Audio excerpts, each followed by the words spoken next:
This is an introduction to the Mako rocket from Apogee Components. As you can see, it's a 3-inch diameter rocket that flies on 29mm diameter rocket motors. It's about 42 inches long.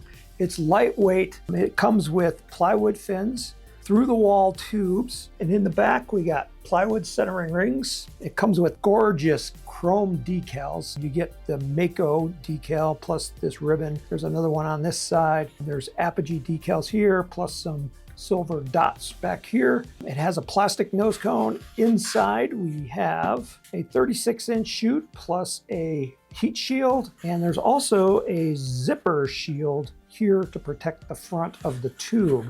This rocket will fly on E through H or maybe even I motors. Also, it can be modified with several different devices.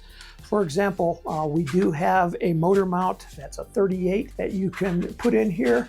You can splice in an eBay here to do dual deployment. You can put in a sled up in the nose cone, so you can put in a tracker. You can swap out the single engine mount with a cluster, either 2 or 3 motors. We do have those available. So this is the Mako. It's the highly modifiable Mako rocket from Apogee Components. You'll find it at our website, www.apogeerockets.com.